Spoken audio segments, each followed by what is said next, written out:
What up, my friends? How you doing? It is Sunday evening, a surprisingly mild Sunday evening. It was super cold the last couple of days, and so I went out today all bundled up for that, and I started to cook outdoors. I don't remember ever feeling like my neck was too hot previously in my life, and I experienced it for the first time today. Thumbs down. Thumbs thumbs down to hot neck, bro. All right, hold on. I gotta take this watch off. And then I gotta share the link to the stream in the Discord. And then we'll go from there. All right. Let's see here.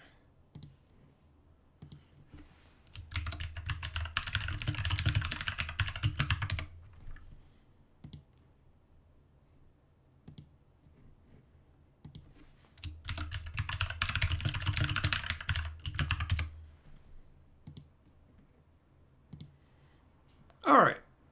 There we go. That's good. So, time for hellos. What up, Kenzuki, Aang, Teferi, Tron, Jojo, Jess, Baba, Zircon, DB, Shelton, Yamagoro, Dunn, Error, Gianna, Lasagna,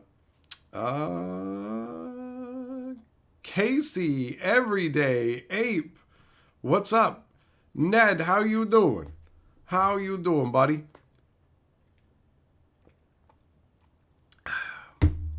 So yeah, I agree, Sheldon. Hot neck is not where it's at.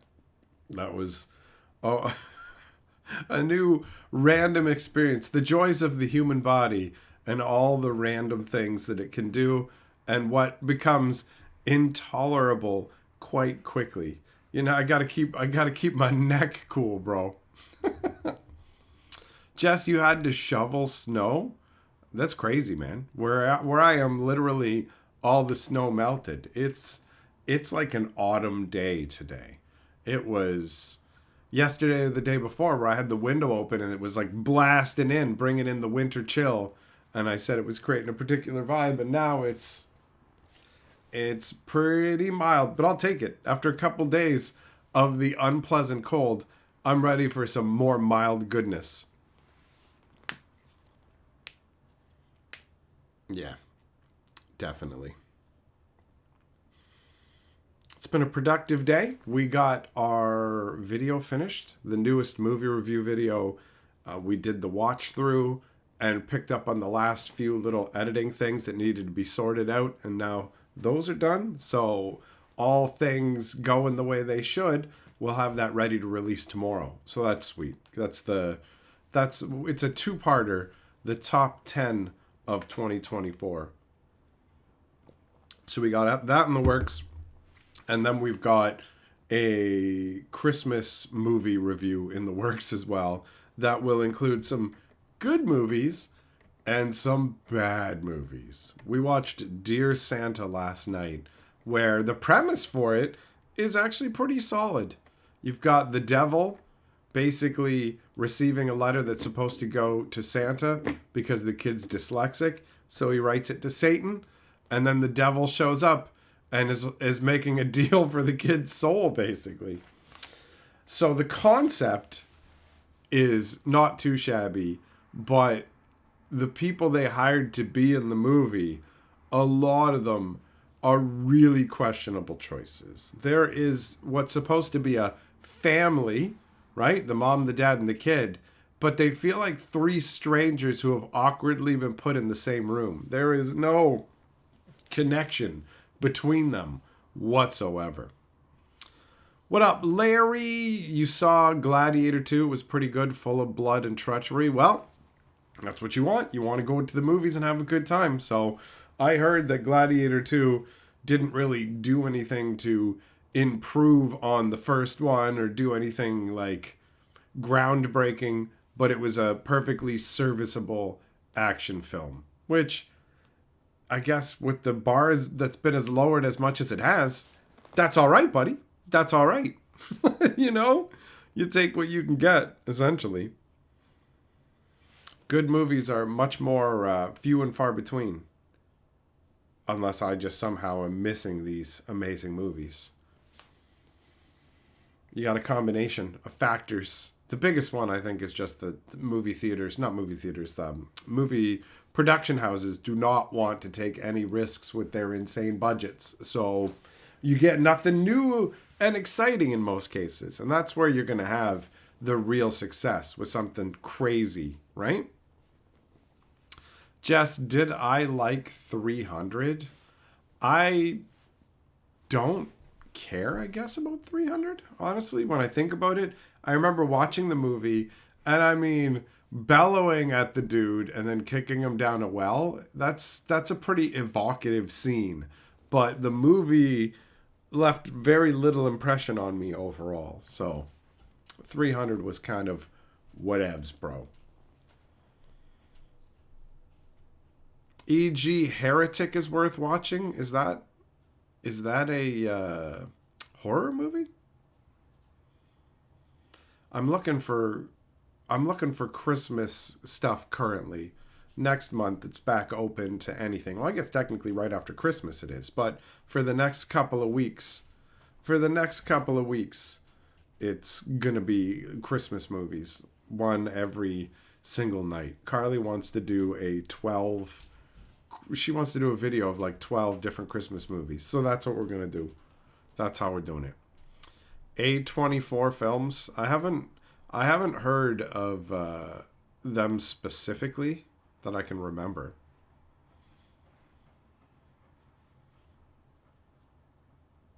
Remember Heretic the game? I think I do, actually. Were you a wizard and it was kind of like Magic Doom, right?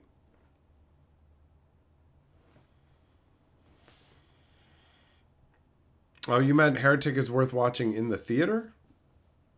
Or just A24 films worth seeing in the theater? It's hard to know what's going to be worth it most of the time. Google the Magic Netflix series. Well, they re-announced that, bro. They announced it like 3 years ago, and then the whole thing fell apart. And then it got announced again, like 2 months ago, tops. So it was announced as if it was a new project. I don't think that they announced it saying, hey, we've got a new team and we're starting over on this thing we were already working on. They announced it like it was a new project, I think. Kyle, you saw 300 in the theaters. It was awkward being a teenager and seeing it with a friend's dad because of the nudity. What? Why would that be awkward? There's some nakedness on the screen. And, I mean, it doesn't matter that his dad's there. Well, what would you do if his dad wasn't there? Be like, oh, yeah, whip your dick out? Like, do you know what I mean? Was it because you had a crush on his dad? And you wanted to hold hands, but you were afraid that he would see that you were excited that you had pulled out your spear to join the 300? I am ready to cast my spear as well. Friend's dad.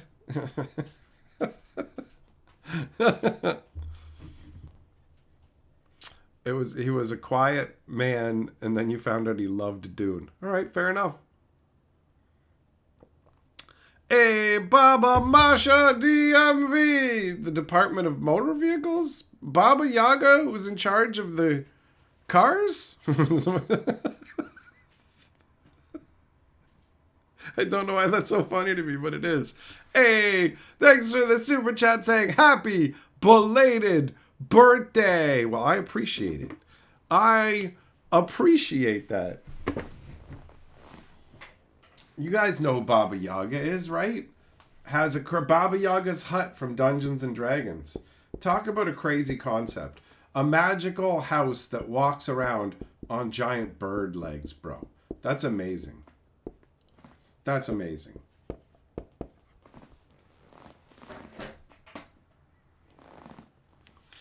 Danley, nudity in the movie. Yeah, you don't go to the movie theater and take your clothes off, buddy.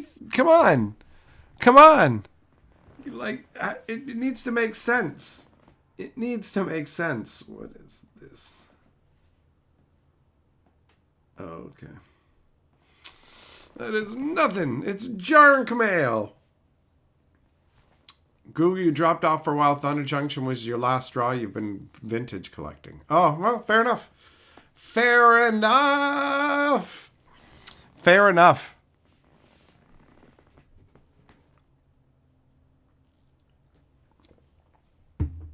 Oh, man. Kyle, obviously in hindsight, it's a silly thing, but you were super sheltered. I was surprised you were allowed to go. It's all good, man. It's all good. When you're young, things that aren't important seem really important, and they really matter a lot, genuinely, right? So it's strange. It's strange how much the stuff matters to you. It's like when you're in high school, the crap in high school that's happening is like genuinely important to you. Whoa, this is important. Oh, I feel so much. I feel so much. And then you just leave and none of it really matters. None of it really matters. Nothing. I was about to say nothing matters, but my brain just started to go like, who is it? Sinead O'Connor, Nothing Compares to You. You know what I'm talking about?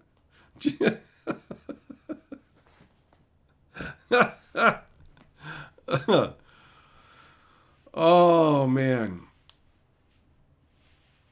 Oh, Bobby Yasha, I see you mentioned a booster pack. Well, the only way I'm gonna open a booster pack is if there happens to be one right here, and it happens to be Bloom. Oh, look at that! We met the conditions. It was so difficult. Hold on, let me put down this mouse pad here, and we will take a look at a booster pack of Bloomborough because it just happened to be here. And we can do this as belated birthday goodness. So I'm down for that.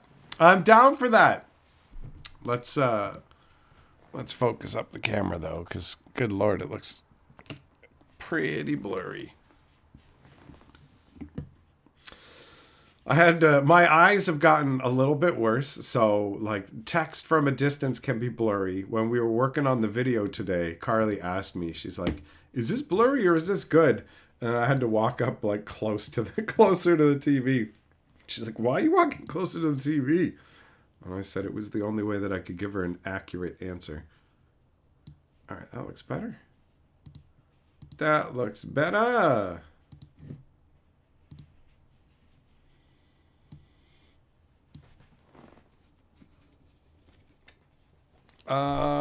Ned, the first time you heard of Baba Yaga's Hut was in a PC game from Sierra in the Quest for Glory series, like in the 80s. That brought back a memory. Those are the D&D games, bro. Right? Weren't they? I feel like. Were they? I remember. Kenzuki, the reading glasses you sent are not what I needed. Oh, you sent I thought you sent those as a joke. I didn't try them seriously. I guess I could. I know I'm going to have to go and get glasses soon anyways. Like, I'm literally going to have to go and see an optometrist and go through all that, which is, obviously, it sucks. It's like, hey, your eyesight's getting worse. And it's like that old cartoon where it's like, oh, you leveled up. And it's like, choose what you want. Balding, eyeglasses. And it's like, shit, man. I got to go and fucking pay somebody to test my eyes. And then for the glasses, for the prescription, all of it. It's like, damn it. It's like, it sucks that my eyes gotta fucking go. I mean, let's be very real.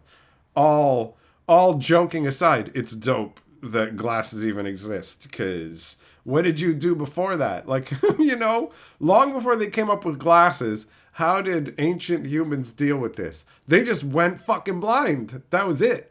That was the deal. So, yeah, my griping aside, Sierra ones were like Quest for Glory, King's Quest, Police Quest. Oh, I didn't know Quest for Glory, but I definitely know King's Quest, and I kind of know Police Quest. What up, little fox? Kenzuki, it was a joke and a well, who knows? Maybe they'll help. All right, well, I will take a look and see. Speaking of taking a look and seeing, let's take a look. Bought a 5-pack of reading glasses that also has a mid-blue light filter, but don't you need a prescription? Kyle, luck of the draw. That's right, bro. That's right, my man. Okay, so the art card first. We've got it's Cruel Claws Heist. I wonder if I have that one for my art card set. So I wrote down the ones I already have. This is number 46, and I do not have it. Sweet. All right. Well, we won't be using that for Lord of the Board tonight because that's going to be added into my collection. Dope. And then we've got a foil Moonrise Cleric, a Swamp. The rare is Zoraline Cosmos Collar, which is a rare that I need for my set as well. Sweet, man. This is dope. Cross that off the list. Cross that guy off the list. For reading glasses, you can just buy them over the counter. Sometimes they just magnify a little. Ah, okay. Okay, fair enough. Kanzaki reading glasses are like $5 at any drugstore in the U.S. Okay. Maybe they have something like that here, and I've just never noticed because it's not something that I need to use or needed to use, right? But I suppose that makes sense. Okay, so Zoraline, put you in this box here. Because these are the cards that are from my set here. Jedi Tash is an invention of the D&D for a daughter of Baba Yaga. Okay, all right. I didn't know that Tasha was a relative of Baba Yaga. All right, so for the uncommons, we got Paw Patch Formation, Harvest Rise Host, Sinister Monolith, Night Fisher, and then the commons. Do we have anything fun here? We got the Ricola Raccoon. This is like one of the most disappointing cards in this format in Limited. It just feels like it never does anything. What else do we got? We got a Thought Shucker. He's going to shuck your thoughts. Shuck and jive.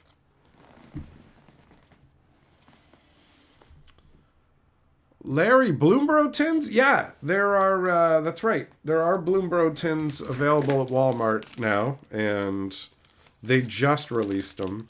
There's 3 different art variations of them, and they come with 2 promos. You get a Liliana of the Dark Realms and a patchwork banner.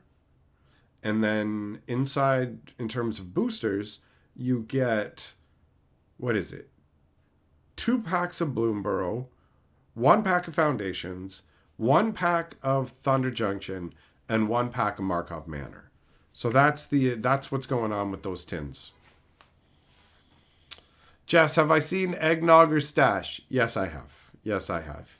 It is a mostly useless card in terms of, like, it's a play on Bootlegger Stash, but it makes it so that instead of your lands making treasure tokens, they let you tap to make yourself a beverage, right? Which is cute, but obviously pointless as an in-game action. Unless you somehow want to... I'm going to put making a drink on the stack. Okay, now I got to go make a drink. It's like, can we just move this game forward, dude? Every single time somebody does something, you're like, in response, I'll tap a land and make a drink. You guys have to wait while this resolves. Like, the other ability where you have to have a drink mustache, put 2+1+1s on all your dudes, putting 2+1+1s on all your guys every turn is pretty sweet. That's like the, Avabruck Caretaker or whatever the hell it's called. Something like that. So yeah, getting to put +2 on your dudes is solid. But the whole drink mustache thing, you got to smear jank on your face every turn to be like, I got a drink mustache. You got other people trying to wipe it off so you don't get the bonus. I don't want magic cards that make people want to touch my mouth, bro. Right? You seen the crud that builds up on magic cards when they don't have sleeves? My lips don't have sleeves, bro. I don't want card crud on my sweet manly lips.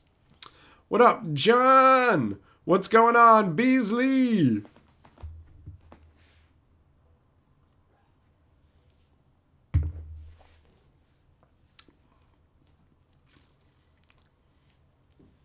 Millmaster, what kind of wine? What? Foam mustaches from wine? Is there soap in your wine, bro?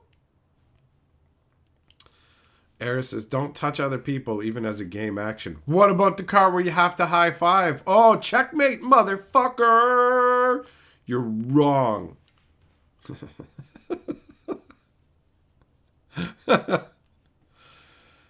I think that's the only magic card that actually has you touch somebody else.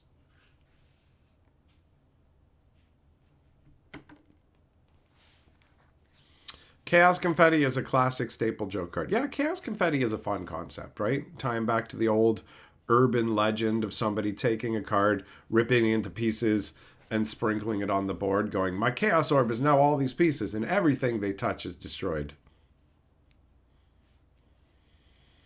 Lil Fox, the mustache mechanic seems good in theory, poor in execution. Absolutely. I mean, it ultimately doesn't matter because it's an uncard and it's a holiday card, so it's not meant to be taken seriously and ever really used in any genuine capacity, right? Lil Fox, you want to put Chaos Confetti into your uncube? Do it up. Just use like proxies as the rip-ups so you don't lose your original Chaos Confetti. So when somebody goes to activate it, you just go, okay, here. And use like one of the cards that are used for the, what's it called? Double face cards, you know, where the magic card back is a normal magic card back. Or use whatever. You can use add insert cards. They're all the same size as magic cards. Jedi, yeah, the gotcha cards were definitely a mistake. Especially like ones that came back that were like instant creature destruction. Where it's just like, oh, you said kill or you said destroy. I get back my 2 black and 1. Basically, it's a murder. That anytime people say very commonly used words in Magic, boom, you get it back to your hand. The stuff is a lot of fun, though. At least the older stuff, right? Unhinged was great. I had a lot of fun. I got to play in the pre-release for that. I won the pre-release for that. They gave you a special 8-ball spin-down life counter that counted your life in 1/2 increments. So it would be like 1/2, 1, 1.5, 2. Because there were creatures that had half power and toughnesses. Little Fox, you plan to let them use your counter stash. 12 counters thrown into there and let fall. Boo! How is that Chaos Confetti? Do those 12 cards constitute the same amount of space as a fucking magic card? Are they the same weight and all of that? Boo! Boo! Keep a stack of extra basic lands or something else. Let them actually rip up the Chaos Confetti. Let them get the visceral experience of ripping up a card and just going and seeing where it goes.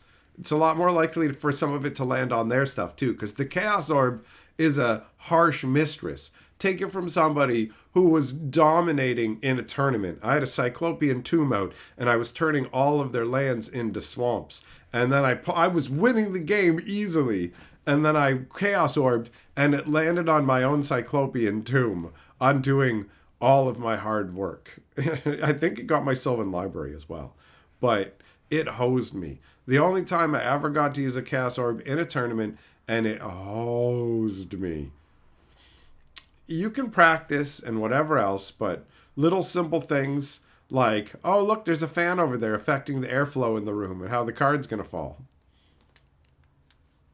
Yeah, give him a land or a token, exactly.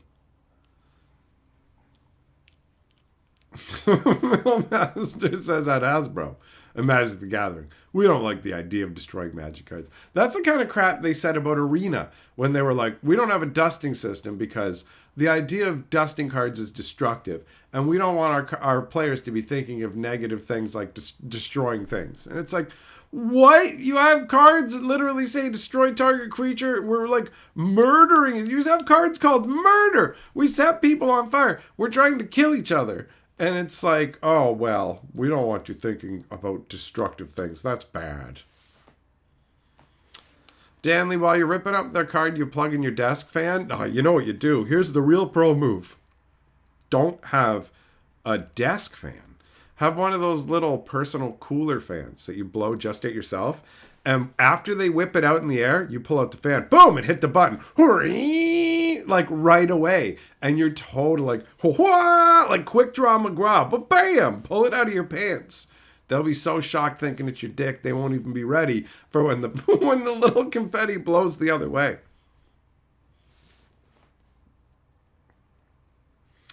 dusting equals burying them under landfill dust. That was wild, seeing all those cards in the landfill, bro. Kyle, you miss Hearthstone dusting, bro? Well, don't do dust. That's all I can say. Jedi, you like Unstable? Unstable was alright. It was okay. As far as unsets go, it definitely wasn't the strongest offering, but it was alright. Urza's Headmaster is a fun card. Lil Fox, you have the unsanctioned half decks in your cube. Who cares? Enjoy. I have uncards in my cube. I have the playtest weirdo cards in my cube. I have no... Well, I shouldn't say I have no rules. I definitely have rules for what goes in the cube, but I don't have rules like no gold bordered, no silver bordered, whatever. The rules are have a good time. Keep out the things that equal not a good time. Like, for example, Sensei's Divining Top. That was a terrible idea. Putting that in the cube was a terrible idea because whoever gets it has such an overwhelming advantage that it's like, no, they control all your draws. And it bogs down play, man. The number of times I played against somebody where they're like, I'm going to top and look at my top 3 cards. Okay. I'm going to do this. Now I'm going to top and look at my top 3. You just looked at your top 3 cards and didn't change them. And it's like, yeah, but I forgot. And it's like, this is so tedious. Divining Top is one of the most tedious things I've ever experienced. Well, in paper Magic. In digital Magic, the most tedious stuff is like the Oven Cat combo, where you just have to sit there through all of these triggers, and if you have anything you can respond with, you have to keep clicking resolve. That's nightmarish.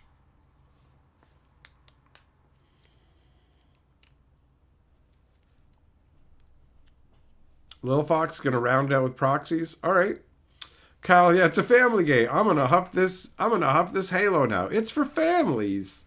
Have your kids snort some Halo up their butt, buddy.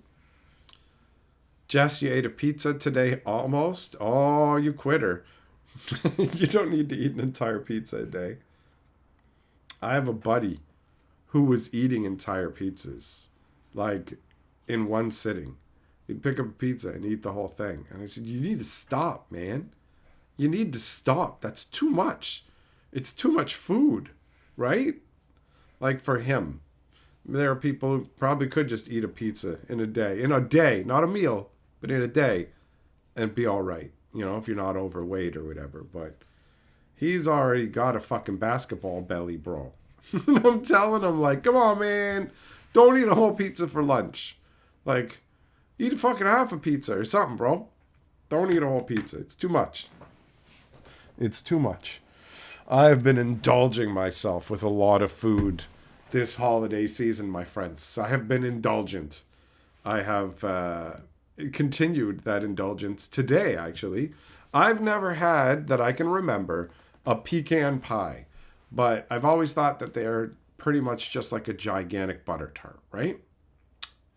I don't know if that's true, but that's what I've always thought. So they had them on sale at the grocery store. So I bought them and some cheese and crackers and a little thing of chocolate bars.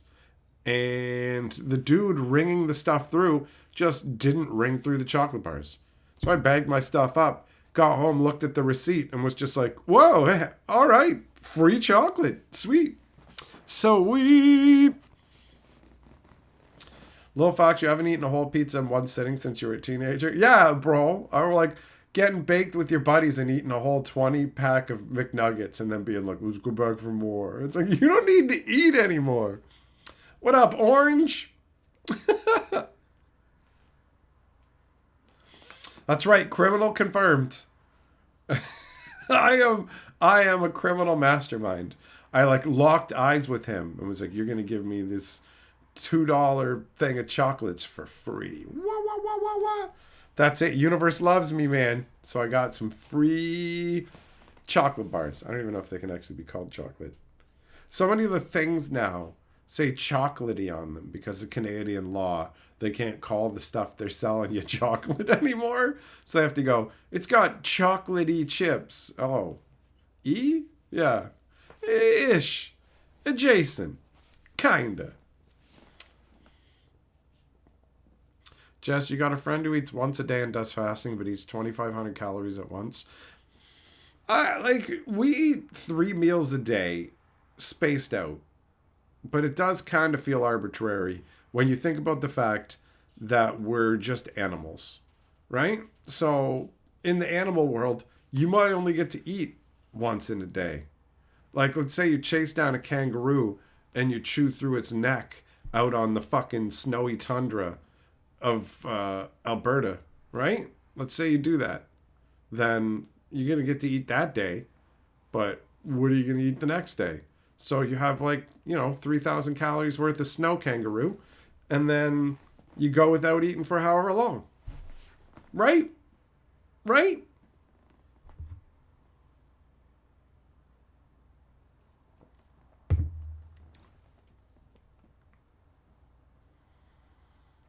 So yeah, man, I don't know. I feel like I would just be angry.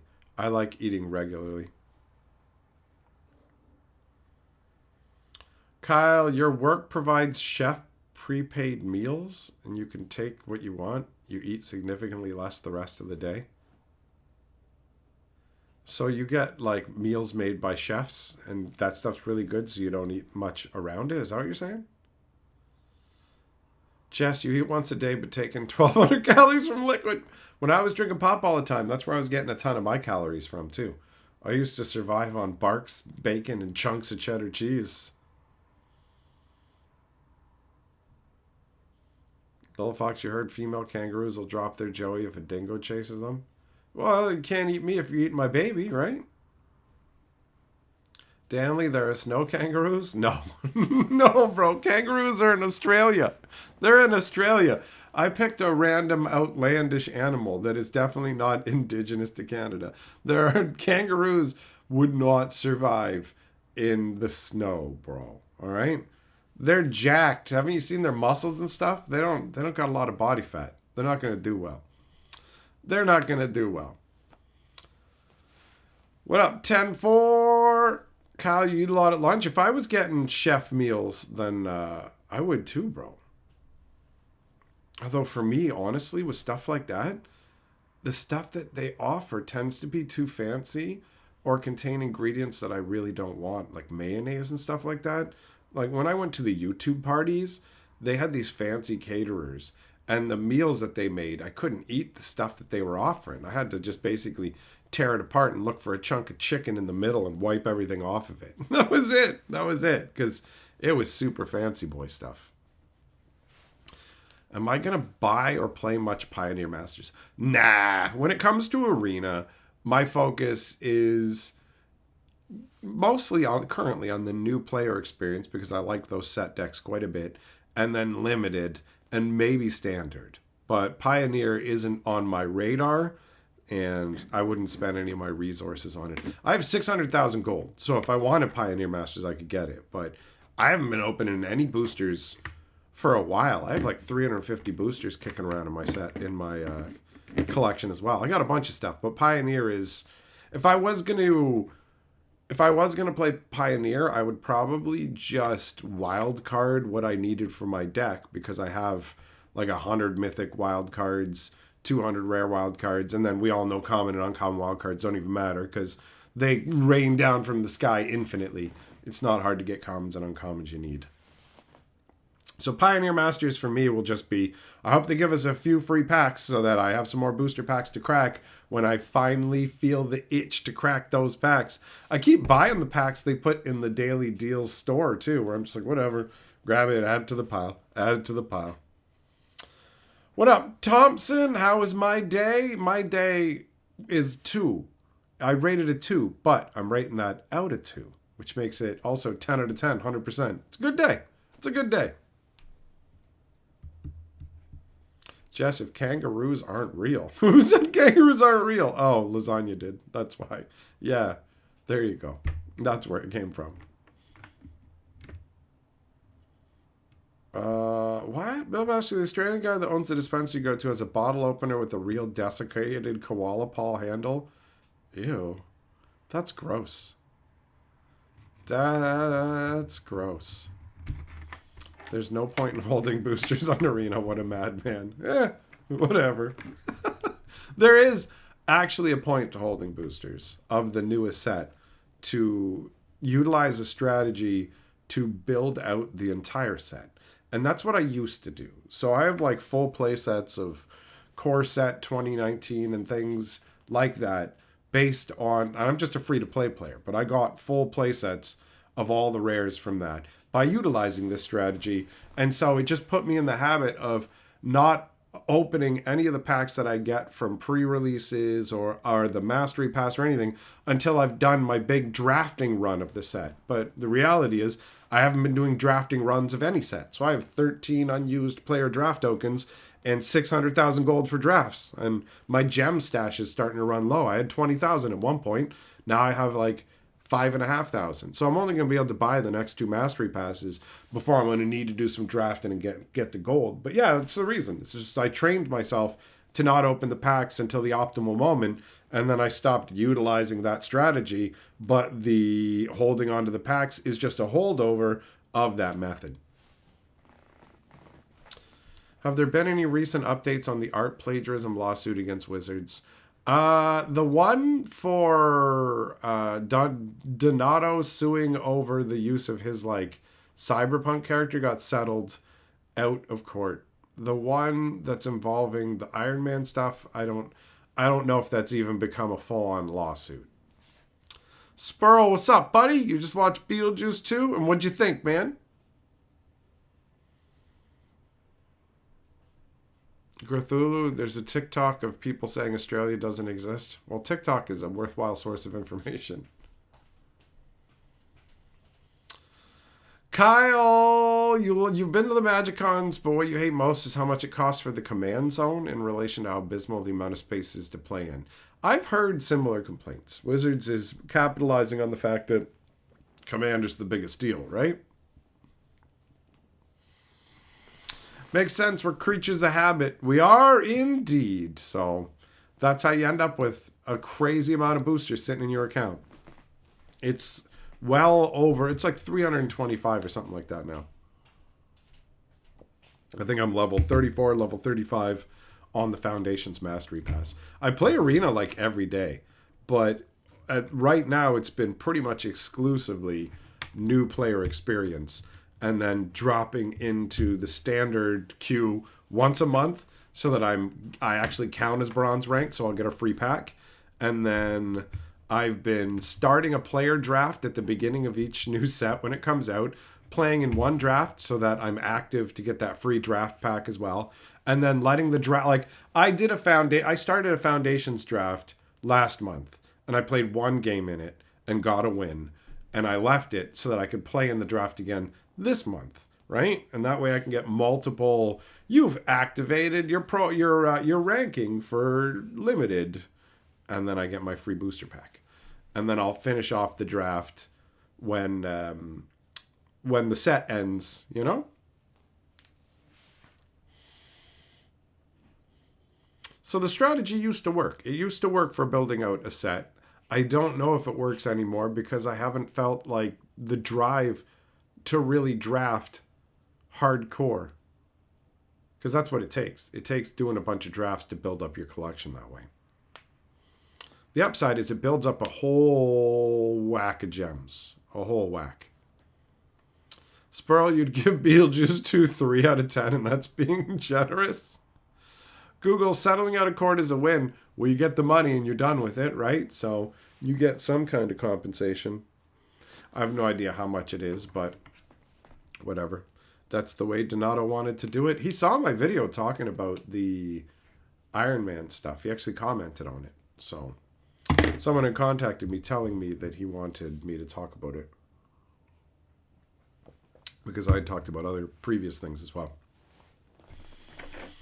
In terms of those kind of problems in Magic.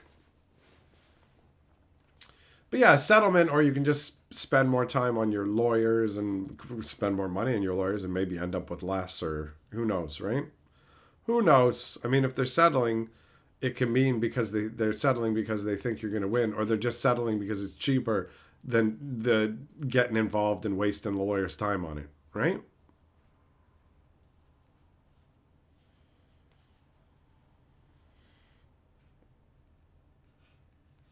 But yeah, the new player experience has been, I'd say, like all year, mostly what I've played.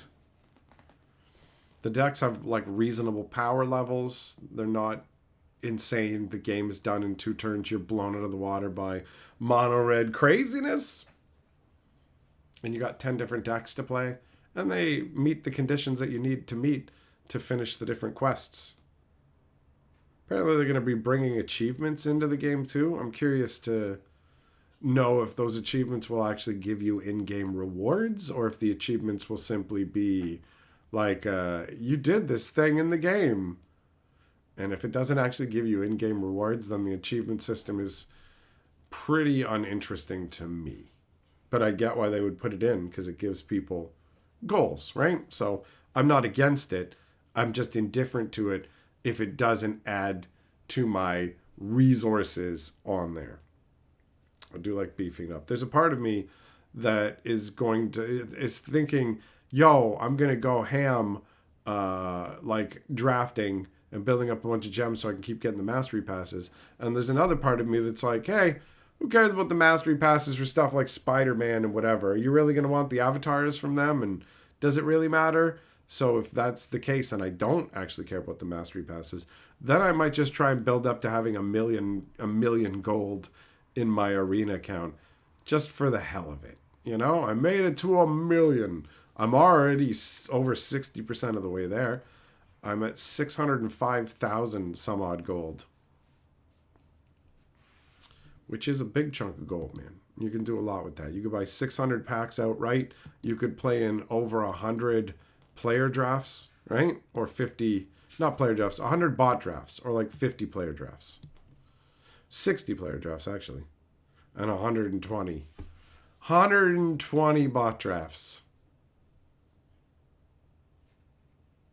That's a good way to flesh out your collection of a set. It's drafting that much.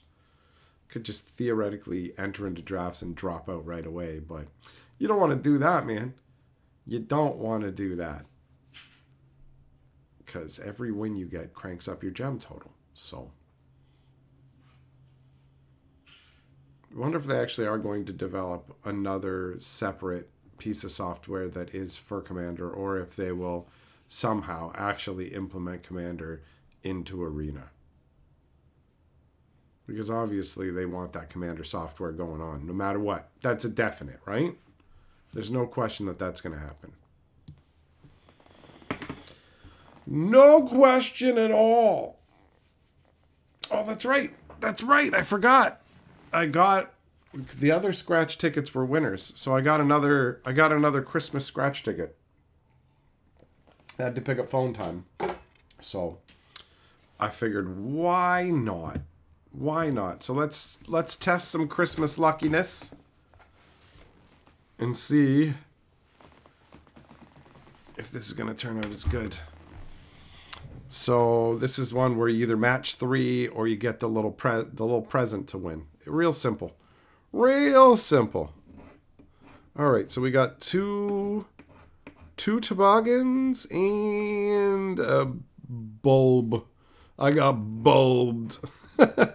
We got a drum, a bar, and a wreath. Then we got a diamond, and a wreath. Come on, man.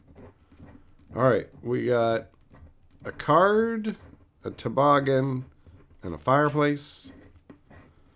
Oh, we got a drum, and a tree. Boo. What up, Zachary? All right, then we get a candle, a toque, and a toque. Oh, there's Santa hats. Cool. All right, so that's one half down and no luck. Candle, wreath, snowman, star, tree. Oh, running out of chances, bro. We got a sack. I'm getting sacked, bro. Sacked, wreath, and ring. Then we got a fireplace, a drum, and a toboggan. Then we got a tree, and damn it, Okay, guys, this is the last one. Focus all your Christmas chi. Focus all your Christmas luck. Daddy needs a win. We got a sleigh. Oh shit. A drum and a snowman. That's a fat loss, bro. That's a that's a that's a sad loss. Done.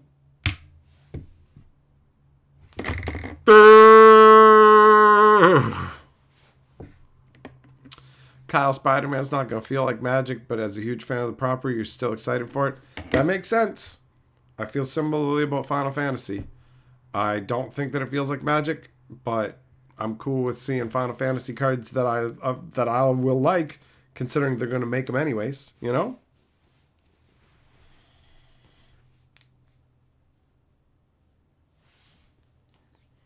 Lasagna, I spun the wheel and lost, big boy.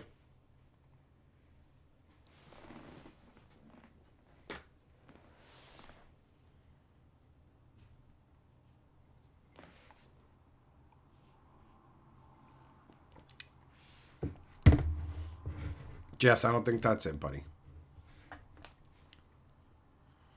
Melmaster, do you think any new software capable of playing Commander with every single card will also supplant MTGO? I would not be surprised by that at all. MTGO is becoming less and less the option for anybody as time progresses. They're only used because when it comes to the older stuff, they're the only game in town, right?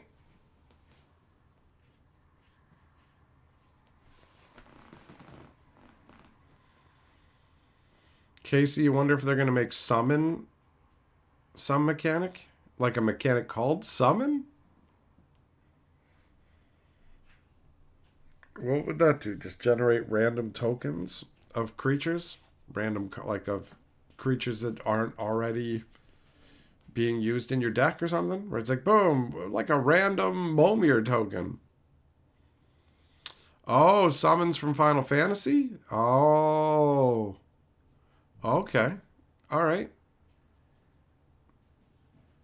That makes sense. That makes sense. A Freet is a summon. He's also a materia, depending on which Final Fantasy you're dealing with, right? Danley, all creatures in Magic are summons. It's true. Once upon a time, the creature card said summon whatever it was. If it was a beast, summon demon. Way more flavorful, way cooler, but they simplified it so that people would know that, oh, it says creature on it. It's a creature. Instead of, they just got these summons. Where are the creatures? Kyle, use MTGO to test by renting out cards. Seems like an efficient way to do it. I have an MTGO account, but I haven't played it in a long time. I can't remember the last time I loaded up my MTGO account. My MTGO account doesn't really have much in it, so...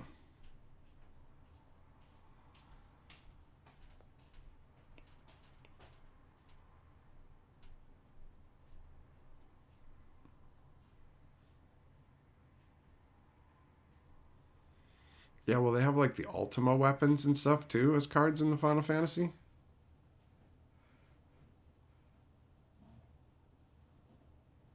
Yeah, I'm curious to see what they're going to do, man. After I saw Kefka poisoning the waters, uh, yeah, I went, this is dope. This actually looks really good. It looks great.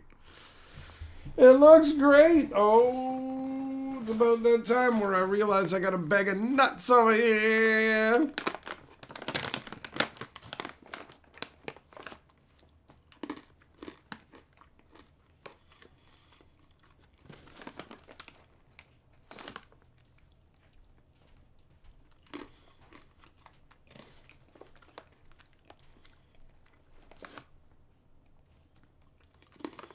Danley, those conversations inspired you to boot up Arena since the first time since Outlaws, and you got 10 gigs to download?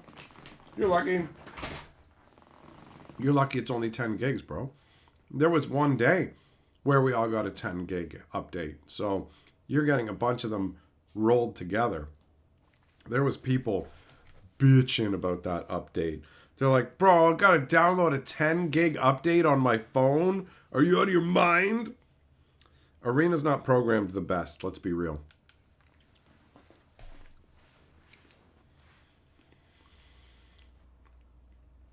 Will they go with the summons being Eidolons or Espers? It's a good question. It's a good question. Like, how many different Final Fantasies are they going to really try and represent? And how much of each Final Fantasy? Like, I assume the most popular ones will get the most cards referencing them. But I have no idea. Or if Wizards is just going to pick particular ones and just go, we're actually going to mostly focus on these few for the main set, and then we'll do secret layers to service the other ones.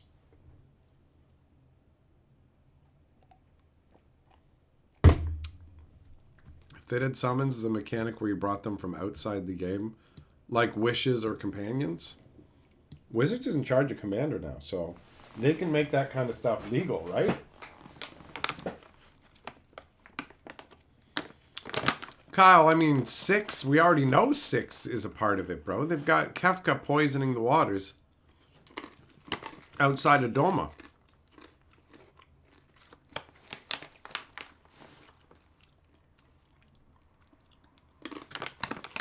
Well, Jess, I hope that you enjoy your knowledge, buddy.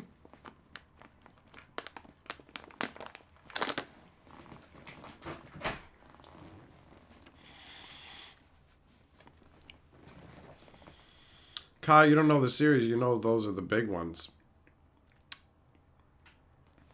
4 is huge. 6 is huge. 7. 9. Lil Fox. 6 has the highest number of beloved characters. 6 is the all-time best Final Fantasy for me. I love it. It's so epic. There's so much to the game. I love how much stuff they used to put in those games back in the day. All the little details. So many different places to go and explore. Secrets. Tons of characters. The hidden extra characters in Final Fantasy VI. You had the Sasquatch that you got in the Moogle area. And then you had the Mimic guy who you had to find by getting swallowed by a sandworm.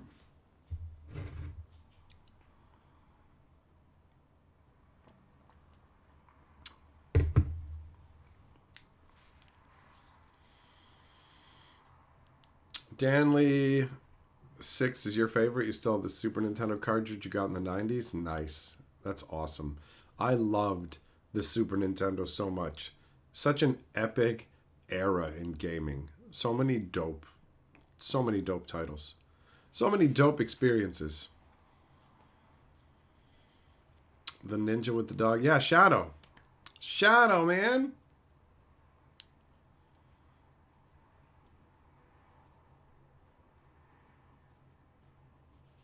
Go-Go. Yes, Go-Go was the Mimic. That's his name. Correct. I forgot that. That going inside a sandworm to find him is actually really cool. What up, Nathan? How you doing? Nathan Super Chat says, evening, perp. I've somehow never played a Final Fantasy game. Wow. Well, you know what, man? The older I've gotten, the more I've realized it's easy to have missed out on a major series of something.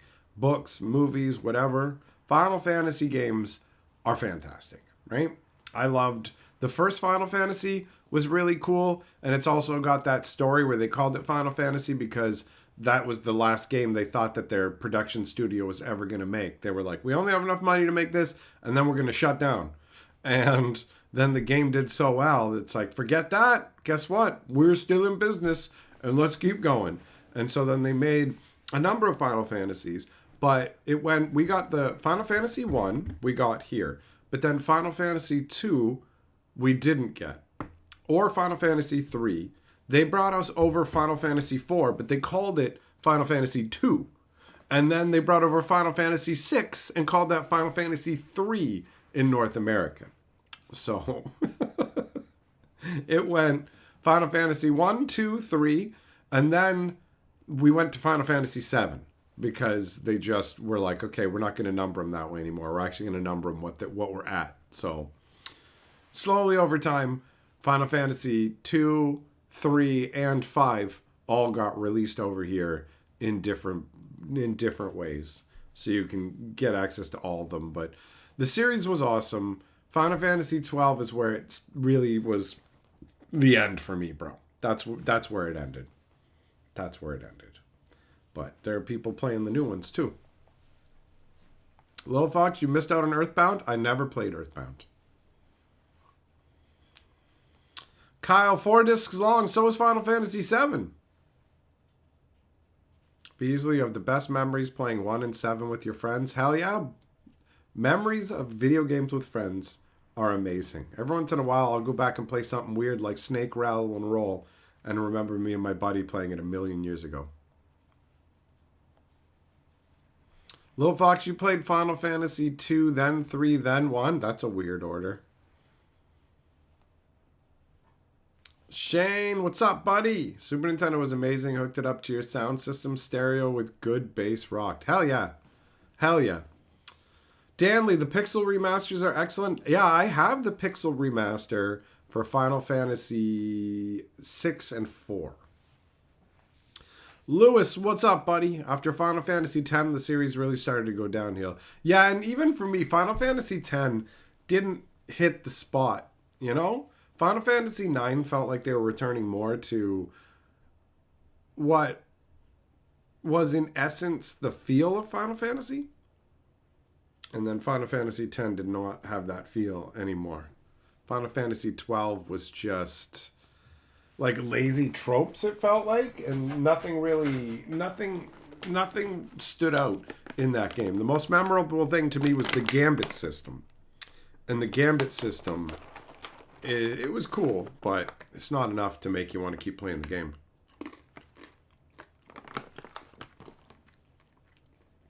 Jess, yeah, multiple discs does suck. Having to swap the games back and forth, the discs, is annoying.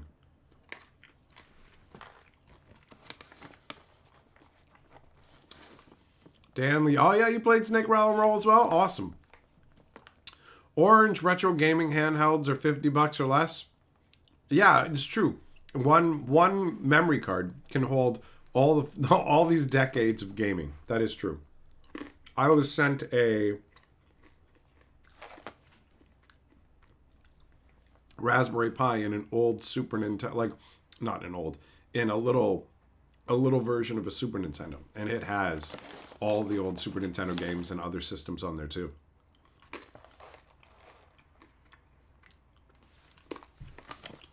Millmaster, your uncle still plays Final Fantasy 1. He has tens of thousands of hours on it, and that in Tank Command. Nice.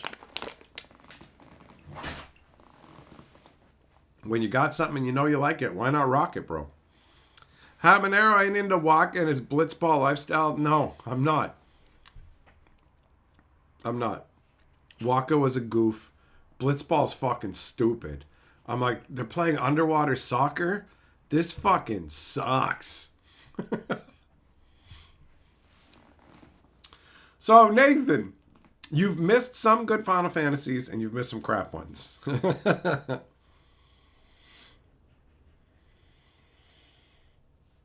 But yeah, Final Fantasy VI is a classic, bro. Little Fox, you're going to get back into that Final Fantasy-ness? I doubt I ever will get back into like the new Final Fantasies. It'll probably only ever be play the old ones. 4, 6. I'd play 7, but I don't have it. Google, you built an old PC for playing hard disk games you hate not owning your media. I can understand that. There is something to be said for just physically having your games, popping them in, and getting to play them. I do sometimes miss having disk drives on my computers. Thankfully, I've got some computers that's like some laptops that still have disk drives for disk related stuff, but overall they just kind of disappeared. It's nutty to think about using the old floppy disks and moving up the chain, and now it's just wirelessly transferring crap. crazy like MP3. My watch is a fucking MP3 player. You can put so much music on it. Did I ever play all the Blitzball challenges to get Waka's legendary weapon? I don't know, Habanero. I might have, but I don't recall. I'm so disappointed by this.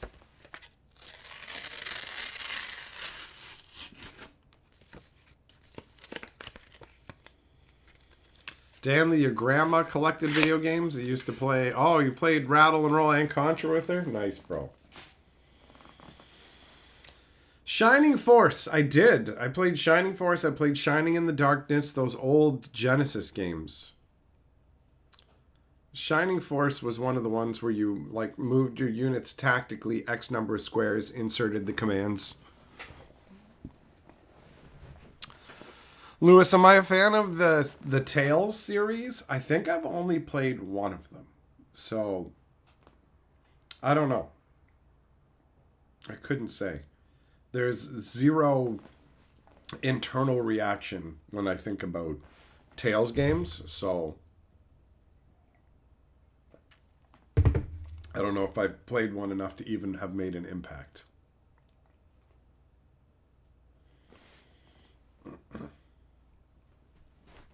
Google, you think Steam keys suck? I like Steam. I've been converted, man. It's super convenient. It's super convenient. After having a number of computers die and being able to hop onto a new computer and just load it up and it has all my games there, it's awesome. It's awesome. I love it. And I've lost a lot of physical media over the years. It's all just boom, there, good to go. So they've got me, man. I'm good with it. Thrifty, what's up, man? How's it going? I have not tried Path of Exile 2 yet. No. Not yet. Is it looking good?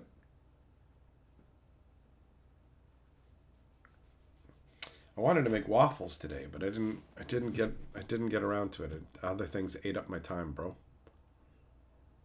Other things ate up my time.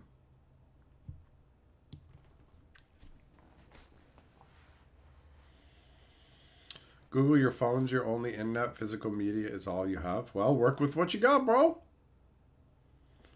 It's everything Diablo 4 wishes it could be. I've never played Diablo 4. For me, the best Diablo was Diablo 2.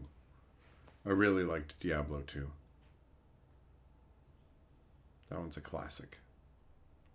Diablo 3 didn't hit the same way, man. I didn't have nearly as good an experience with Diablo 3.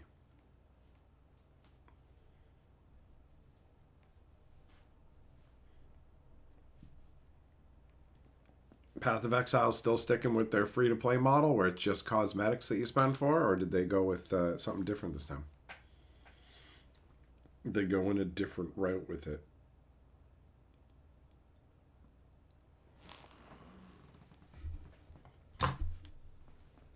Put these pins in my pin box before they slide away somewhere I won't find them.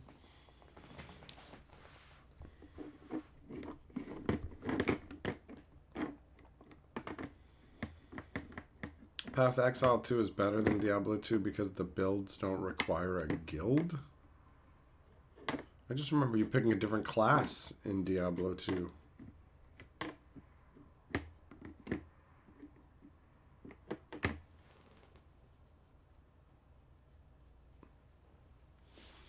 Early access is $30, but when the game releases, it's free to play. Oh, that's interesting. It's a pretty wild... It's a pretty wild way of doing it, where it's just like, it's free. It's free for you if you wait until we officially release it, but before then you got to pay. So, I mean, the most hardcore people can pay and get in on it, right? Jumple, what's up? Back after being a wage slave. Gotta make that money, big boy. Gotta get them dollars. How you supposed to tuck dollar bills up under your ball bag if you ain't got no dollar bills, right? How you supposed to get them jumple bucks? You got jumple ball bag bucks. Oh, Yeah, I'll probably end up checking out Path of Exile once it's like full on out, you know? Wouldn't see myself paying for early access for it. I'm just not that hardcore. If I did like proper game reviews though, in that kind of a scenario, I could see myself paying to have early access to it because that would be beneficial, but I tend to be a late accessor for a lot of things. It's a lot more cost effective, you know? Like I've been building up my Steam card sales money so that I can take advantage of some Steam sale when a game I really want goes on massive discount. I actually probably just save up enough to get the Castlevania expansion for Vampire Survivors because I do actually genuinely want that. It's neat. Vampire Survivors is so inexpensive, man. The base game is cheap. Their expansions are cheap. The Castlevania expansion, I think, is like $5. So I want that one, and I don't know. Maybe it'll go on sale at some point. Google reminds you customers paying at the register with sweaty bra money. Well, Lisa's touch titties. Is there a Tesla secret layer yet? Give it time, Chuppel. Give it time, buddy. On a long enough timeline, you will get Tesla cold.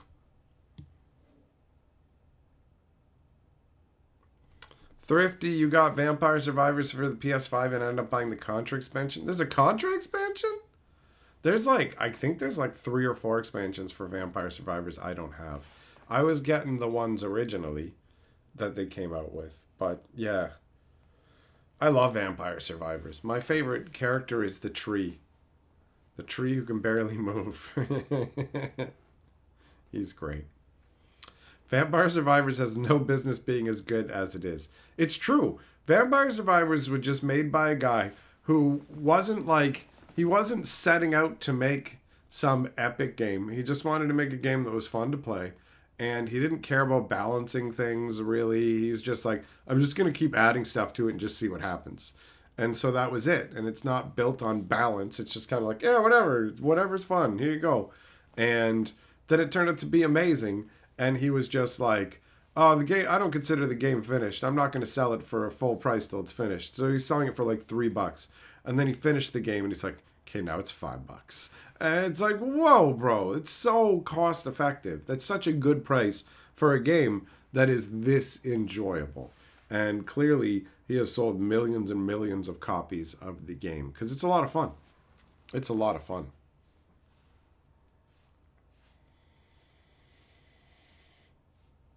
Danley, you're down with the Contra expansion as well. Damn, man, you guys are all vampire surviving. I gotta catch up. I'm behind the curve. Google tap Gandalf to crew your Cybertruck. It could happen, man. DeVoe, how you doing? How you doing, bro? Get in the Tesla. Beep, beep. We're going to the Aether Drift races. Vroom, vroom. Vroomity, vroom, vroom. Zoom, zoom.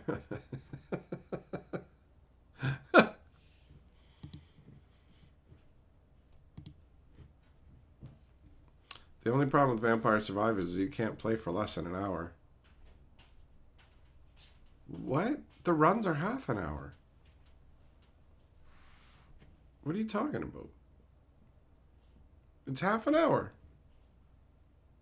And there are ones that are 15 minutes. There's no hour option. What are you talking? You can't play for an hour unless you play twice. Oh, I'm starting to doubt. I'm starting to doubt that you've played this game.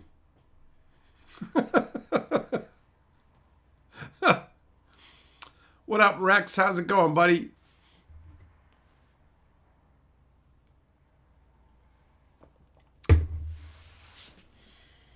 See, I like taking out that little tree dude and beefing him up with the golden eggs that add very small permanent stats. Google, have I done a Chandelar playthrough recently? No, but I can feel one bubbling on the horizon. Thompson, you've always enjoyed Banjo-Kazooie. I never played that one. I'm passingly familiar with it, but I never really played it. Stanley, the half-hour limit may not be what it seems. You're running down the challenges? Well, I know if you can survive for another 30 seconds after the run ends, you unlock, like, whatever. I already unlocked it a while ago. Can't remember what it was, but they have added more stuff into the game, so maybe you're talking about something specific. Rex, have I entered my Minecraft season yet? I've been playing a fair bit of Minecraft here and there, actually. Building stuff up. My base is coming along, working on my bees, because I want to get the Christmas bees ready. I've only got, what is it? Like 17 days or so. I don't remember exactly when. Hold on.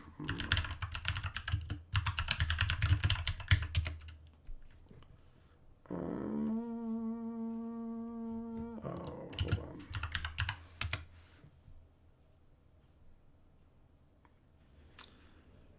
Mary bees. That's what it is.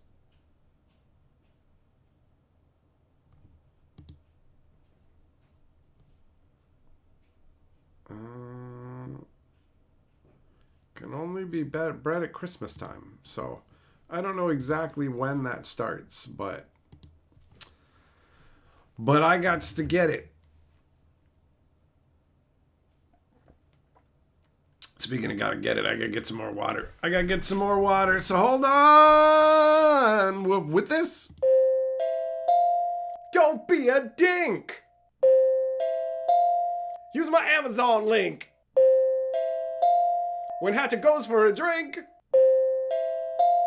bookmark that Amazon link. Don't be a bitch. You gotta scratch that itch. Bookmark that Amazon link. I got fucking bills to pay, y'all. Use my Amazon link. This is gonna take some work. Don't be a dink. Use my Amazon link. When Hatchet goes for a drink, bookmark that Amazon link. Don't be a bitch. You gotta scratch that itch. Bookmark that Amazon link. I got fucking bills to pay, y'all. Use my Amazon link. This is gonna take some work. Don't be a dink. Use my Amazon link. All right. I'm back. Got me one of those little ginger boys.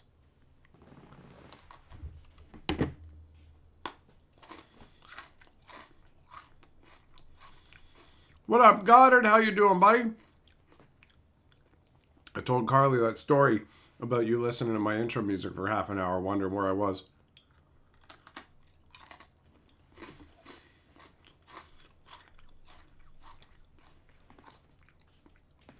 Danley, you've been playing endless mode for the challenges. Ah, fair enough. Yeah, that'll keep you going.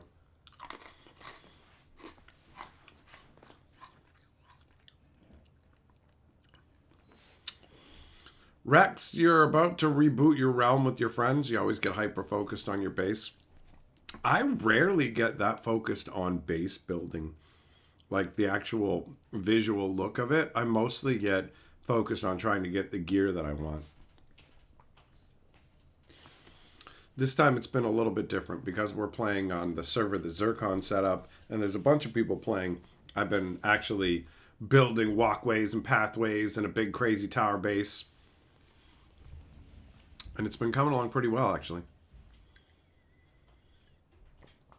I do need to get back to work on my bees, though. Maybe I'll do another Minecraft stream sometime soon over on the stream channel.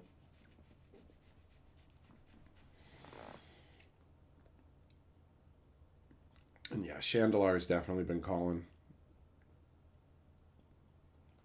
But I have been spending most of my Magic playing video game time playing Arena recently.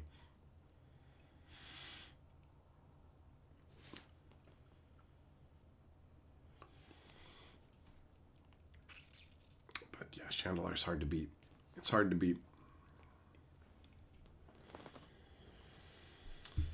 Just what? They're going after Jay-Z now after the whole Diddy thing? That situation is wild, bro.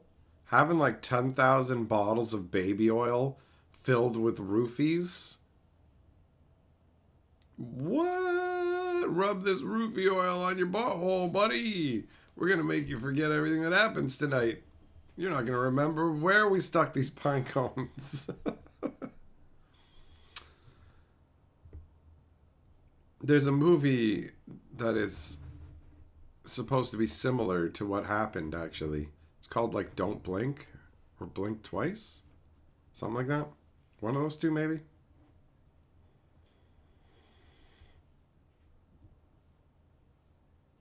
Rex using stone tools. Screw that. Screw that.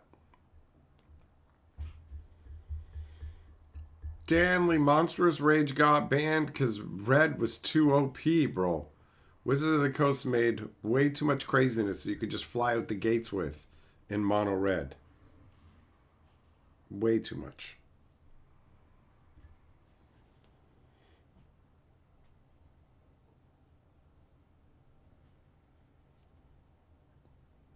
Thompson, you saw it? Did you see the movie?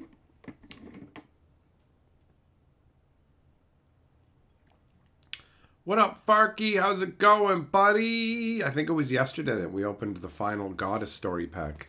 The entire box has been opened now. We finished it, bro. And now I have a box of flatties and fatties. I think she's the biggest jugged one we got out of all of them.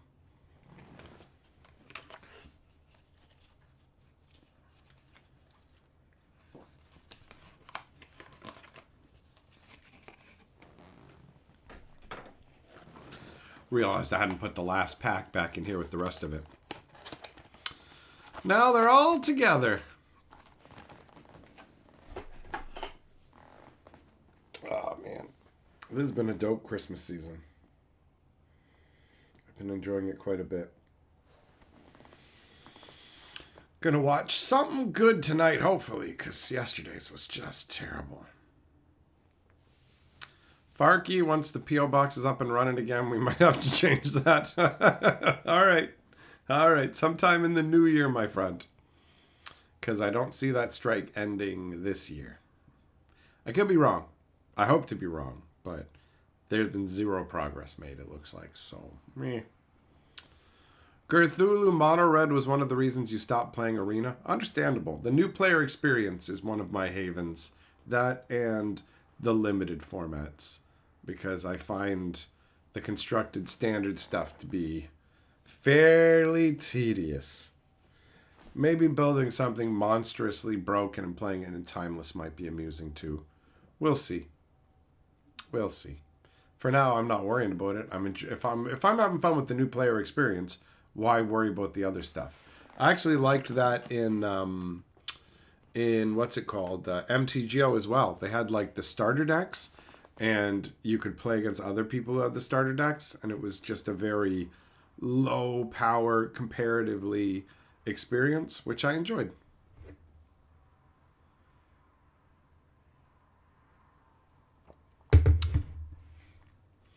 Jess, yeah, they cover that whole situation with Santa and the wealth of the families and stuff in the movie The Hogfather.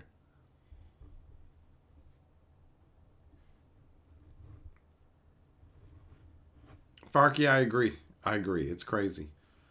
It is a crazy situation, and I'm looking forward to it getting resolved. Cause I miss the mail, bro. I miss it.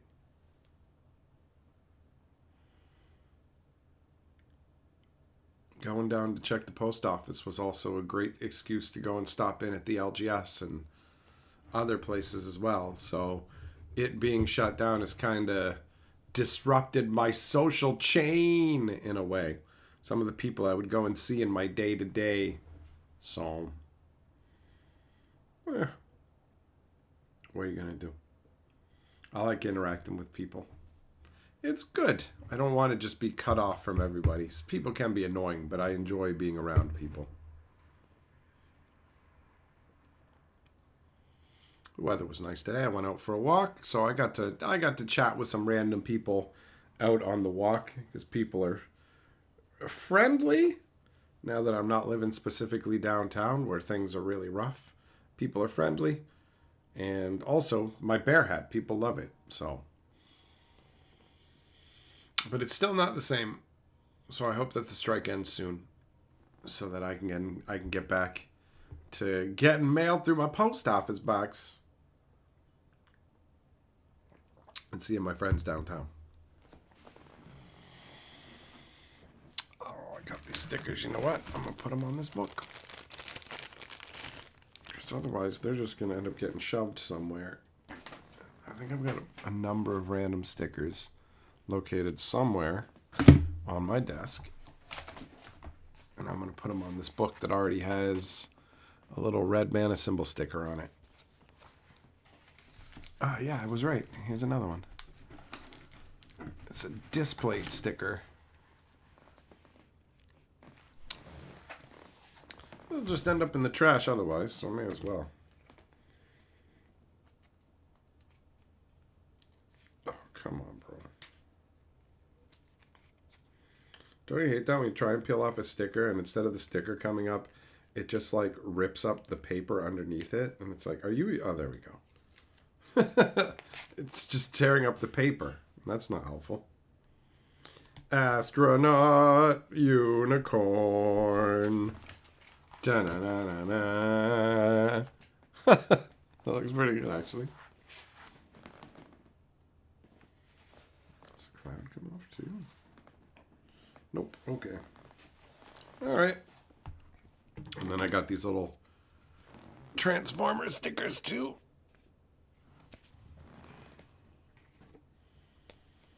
I assume these are stickers.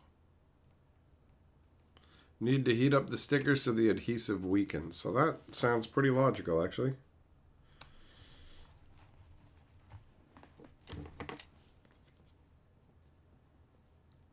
It's crafts time, guys.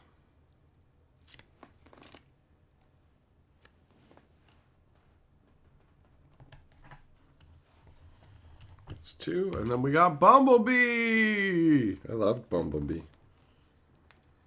I was so disappointed when they made the new Transformers movies, and they're like, he's not going to be a VW bug. It felt ridiculous. All right, there we go. Check it out, guys. I'm ready for the first day of class. I got a cool book with stickers on it. Oh,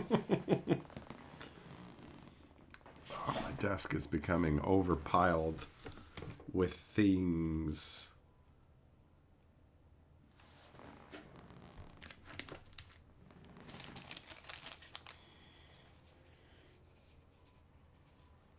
I was just thinking to myself, I'm like, did I actually take that art card and set it aside with the stuff that's going into my set?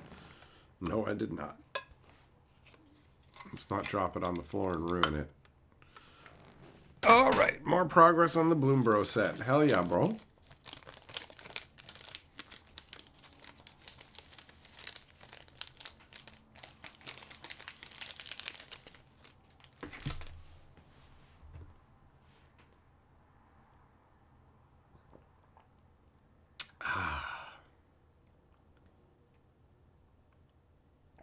Water just tastes better from a Magic Story mug. You know what I'm saying? You know what I'm saying? All right, I'm going to put these Rage boosters over here with the other Rage boosters that I have. There we go. Oh, my desk is technically a slight bit more organized.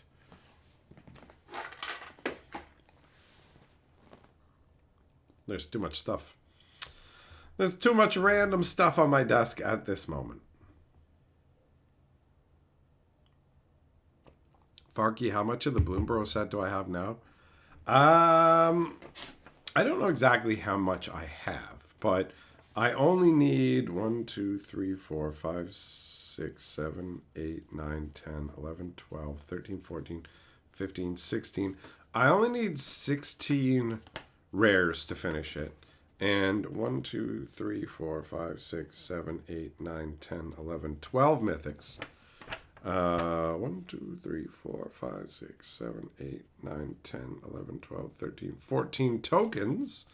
But then the alt art category is where I need a lot of cards.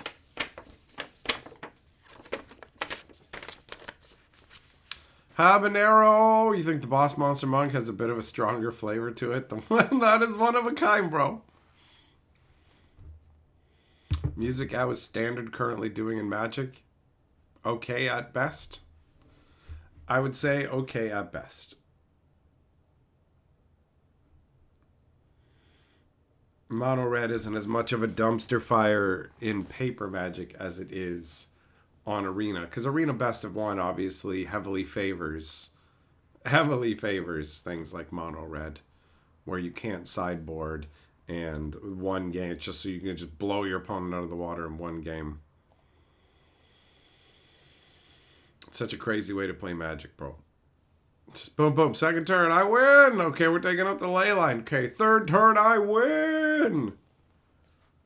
But then a lot of arena games tend to go pretty quick, where your opponent just concedes at the drop of a hat for reasons that you will not understand. It's like, I don't even know why this guy quit.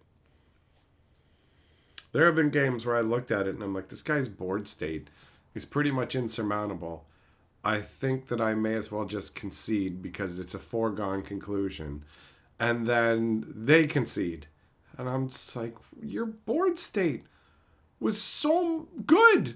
You've got the win. Why are you giving up? Because you have to figure it out? Or maybe because they have to leave? Whatever, for some other reason. But it's always a surprise when you feel like it's time for me to give up and concede. I've lost this one. And instead your opponent gives up. And you're just like, okay, I thought I had lost here, but I'll take it. I'll take that win. I played a bunch of Arena today. I ended up getting 10 wins on the wheel, because Sunday's when they restore your 250 experience per win, 15 weekly wins. And I wanted to level up. So I cranked some games, bro. Put the West Wing on in the background. Listen to some America politics. Yeah, woo. But fake ones from forever ago. That's all dramatic and not real world politics, which are either boring or depressing. What's the card that's red that lets you take an extra turn, but after that turn you lose? Final Fortune. There's also another one. I think there's a portal version or something like that. Danley, reading the board is a skill. That's true. That's true. The cards matter and the player matters. They both come together to craft the full experience.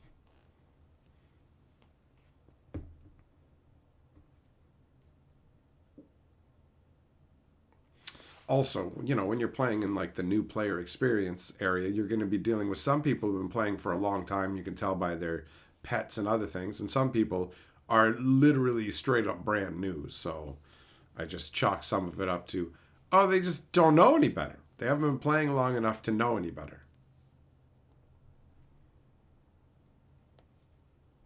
And there's nothing wrong with that. Music reading is your biggest weakness. Well, that makes playing Magic rough. They put so many abilities on cards now that you can read like 2 abilities and then forget about the third ability easily. I find that happens with me even with cube cards now. Where it'll just be, oh, wait a minute, there's an entire extra ability on this card. Because Magic cards are getting exponentially more powerful. That's the reality.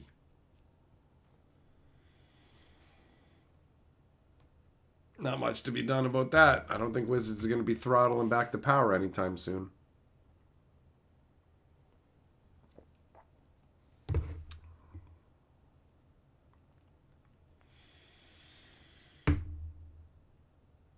Man, I really wanted to make waffles today. I've got a waffle maker that I've never used, and I looked up waffle recipes last night and left one as the last thing in my Internet Explorer, the browser. So when I open it up, it'd be like, oh, look, you open Chrome. Here's waffles. And I saw it earlier today and was like, oh, waffles. And then other things got in the way. And no waffles, bro. None. I feel like I want to make waffles. I want to make bread. I want to make some foods. I guess some bready foods specifically. But no, I'm not thinking of making waffles specifically for breakfast. I was thinking of making them more in a dessert capacity.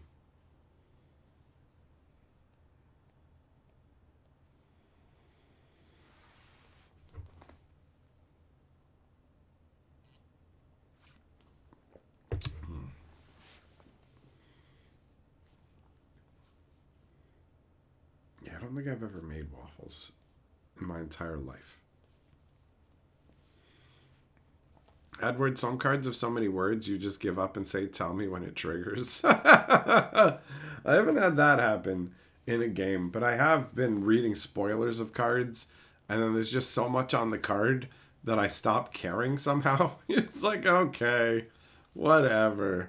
There's so much text on this card, and the abilities aren't worded in a clear and concise way, like Lagrella the Magpie, where you read it and it just reads like you can exile any number of creatures, but it will only let you exile one creature from each player. But it doesn't read like that. When you read it, it really does just feel like it's saying, exile as many guys as you want. 3 mana. I'm gonna exile all your dudes. Eat it. That was a good one. Can I do it again?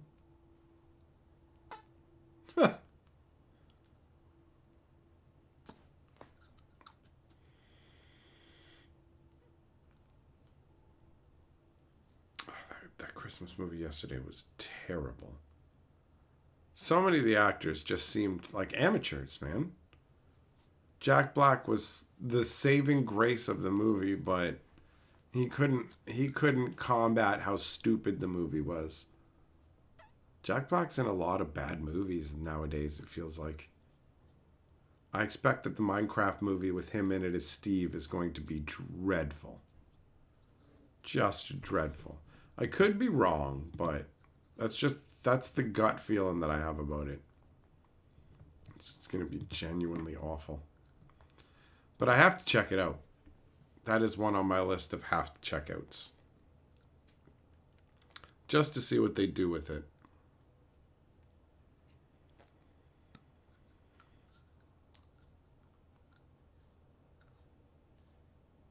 Jess, I don't know the tape test. Is that similar to when you throw a slice of bologna on your cat?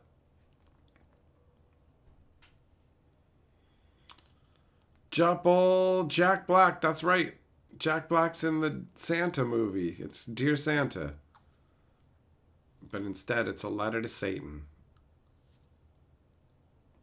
Oh, wait, we're talking about Minecraft, aren't we? Yeah, he's in that. He's Steve. Jack Black is Steve in Minecraft. Edward, the movie just looked bad, but yeah, you gotta watch it. You gotta check it out. Gotta check it out.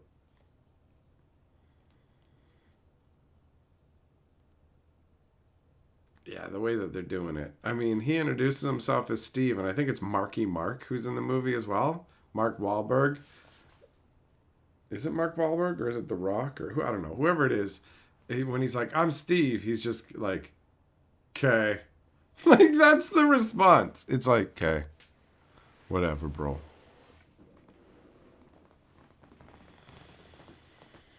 Gerthu, you remember that being a joke online ages ago?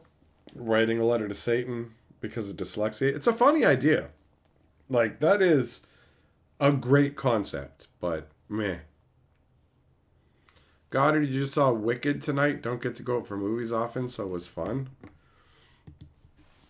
That was Wicked.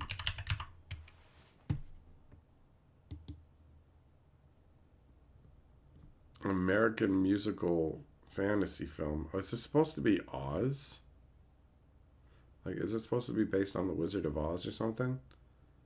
It's got some strong Wizard of Oz vibes.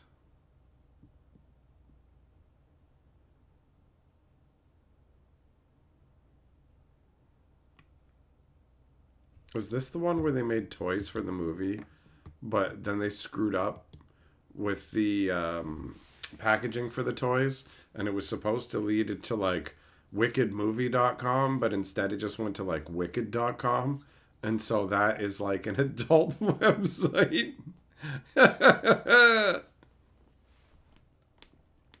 Danley Wicked's awesome. You saw it on Tuesday. It's a musical. I don't like musicals. Wicked is a prequel to The Wizard of Oz. That makes sense. Zircon, yeah, Juppel. It's a Wizard of Oz Broadway thing. All right. All right. Yeah, I don't care for musicals. It's the origin story for the Wicked Witch of Oz. The Wicked Witch. Dun dun dun. Not the one that got a house dropped on her, the other one. You're not a musical person either, but it was very good. Was it very good? It was very good. Carly likes musicals. That's why we watched Spirited. And she hated it. She's just like, oh my God.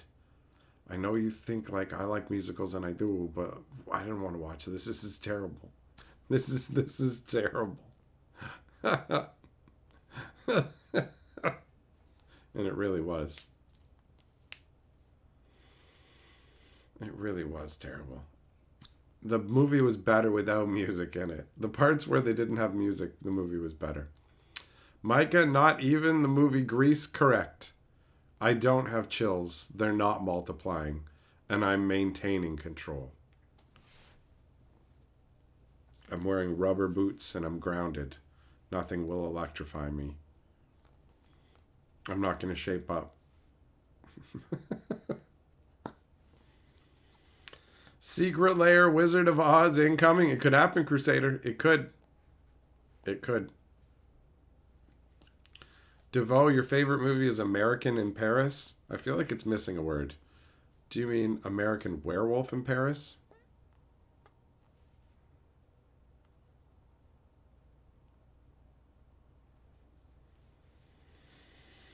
I saw American Werewolf in Paris when it came out. I think I saw it in the theater.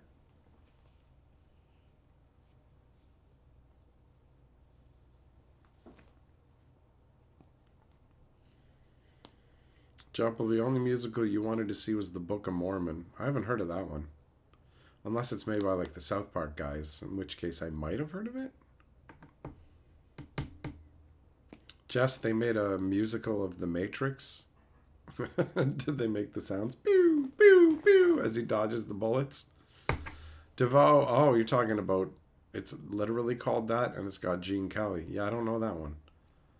I don't know that. I thought you meant American Werewolf in Paris.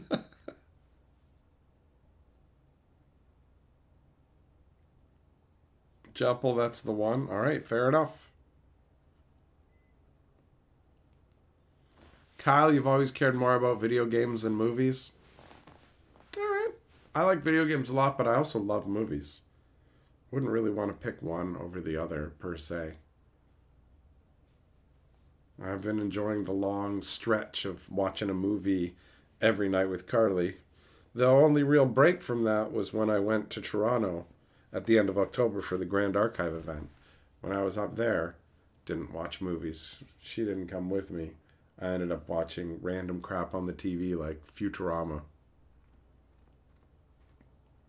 Shane, you like Singing in the Rain?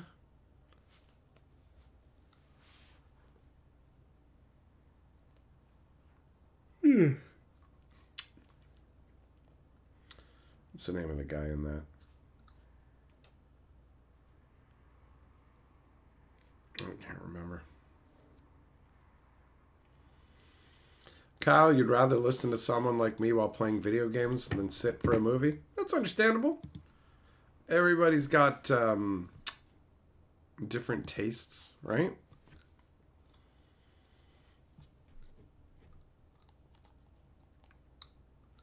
Got it. I've been watching much lately. Did a 50-hour run through of Horizon Zero Dawn on PS5. All right. All right. That makes sense. Now you got to catch up on some shows.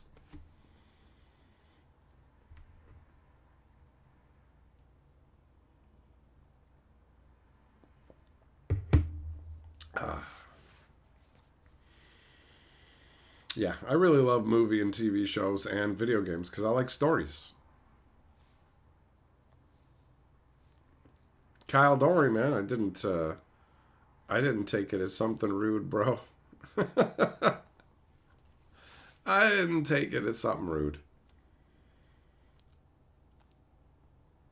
Saying that you'd rather fucking listen to a YouTuber while playing video games rather than watching a movie is not a controversial statement. Hey, what up, Olivier? You haven't been here in a while. That's true. I hope I'm doing well. Well, if you had been here, then you would know that I'm doing terrible. No, actually, I'm doing great, buddy. How you doing? Thompson, those who are about to die with Anthony Hopkins is good set in late first century Rome with a lot of Circus Maximus chariot arena races.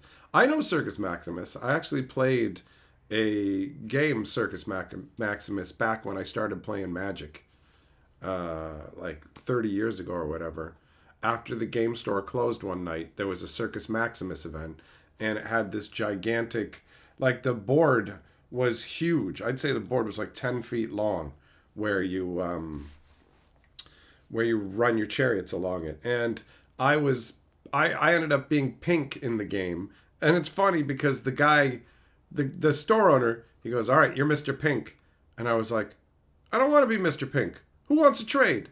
And he was like, "No trading," and everybody had a good laugh because without even knowing it, I had reenacted with him one of the scenes from Reservoir Dogs, a movie I had never seen at that point.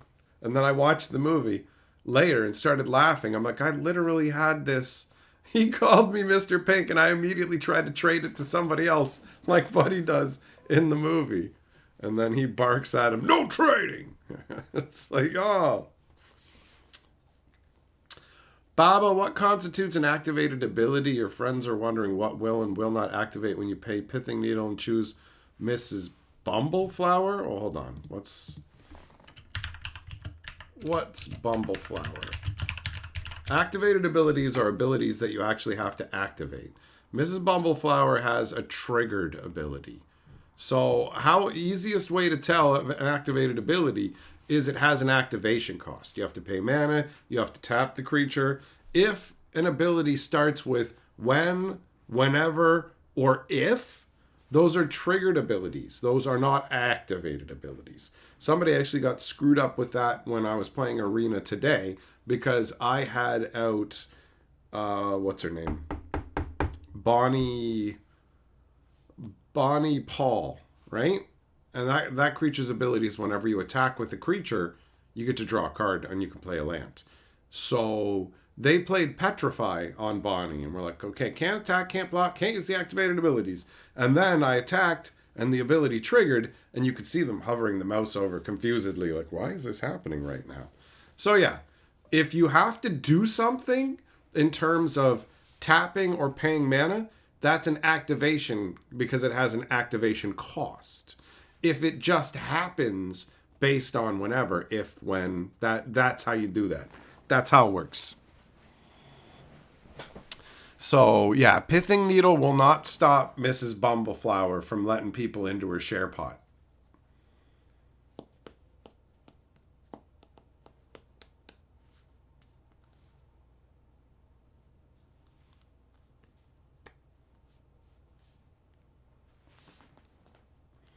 There was an old Xbox game for Circus Maximus. Yeah, no, it definitely wasn't that. This was a physical game. Lightwave, there are many classic movies people overlook because of their age. Some real gems out there you may not even know about. Absolutely. Absolutely. There's random little quaint ones like Overboard, where I was like, wow, this movie is better than I thought it was going to be. It was enjoyable.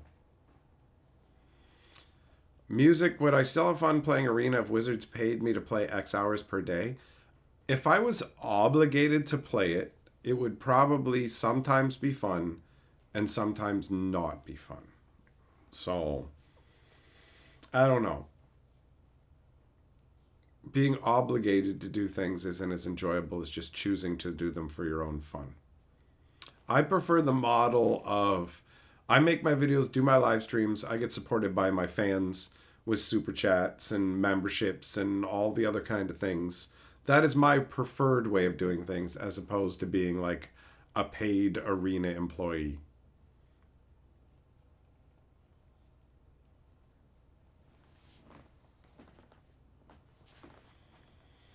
Yeah, Thompson, it was funky, man. It was funky. The chariot racing game was wild. You could like whip each other and try and smash each other's carts up and stuff on top of just racing around.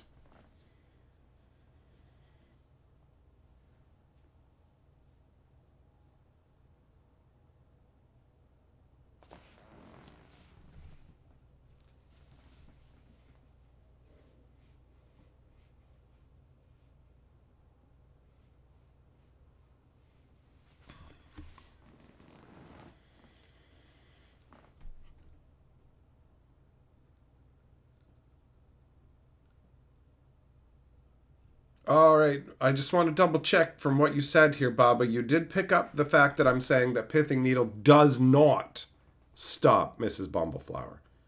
Because you're saying that you thought that the pithing needle would make her null and void, and then I explained it, and you're saying, cool, thank you, that's what we thought.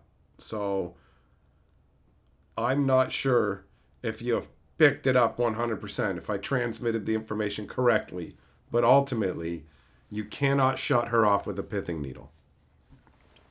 Would sack a creature be a triggered or activated ability? It is a activated ability if you like sacrifice a creature, do a damage to a target. But if something says, whenever this happens, sacrifice a creature. If this happens, sacrifice a creature. That is a triggered ability.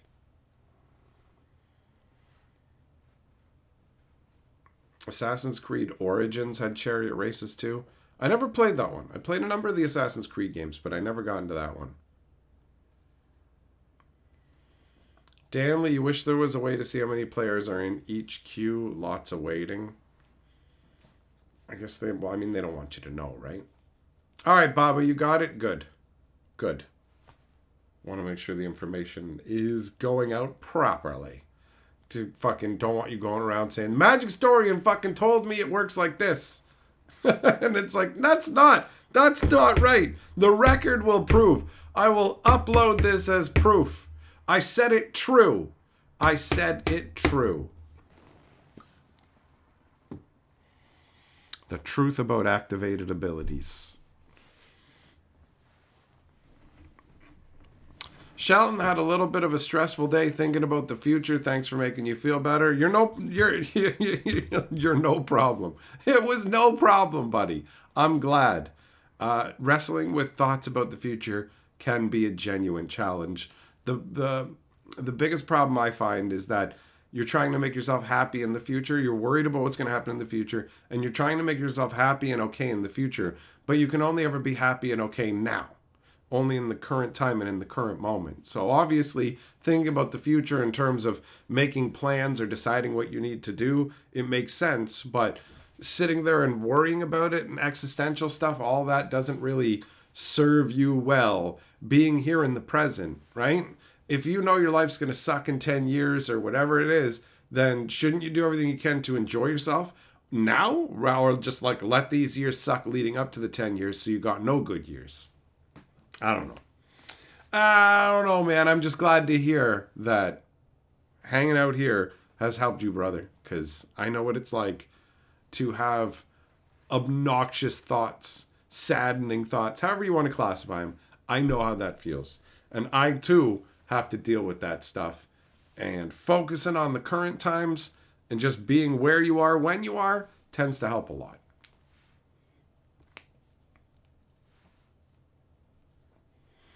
Habanero, yeah, he's got it right. If it's staged like this, cost ability. Before the colon. Before the colon tells you what the cost is, after the colon tells you what you actually get for that cost. Edward, yep, another thing to think about. Activated abilities equals you have to activate them. People could still think, though, oh, activated abilities mean I have to activate them? Okay, you're doing this thing. And Miss Bumble says, whenever this, so I'm activating her. So I can understand why there'd still be confusion. Music, exactly. Plan for the future, live for the now. Succinctly put. Succinctly put. Thanks for coming and hanging out, my friends. As always, it's nice to spend time with you. Now, let's have some good Christmassy exit times. So long!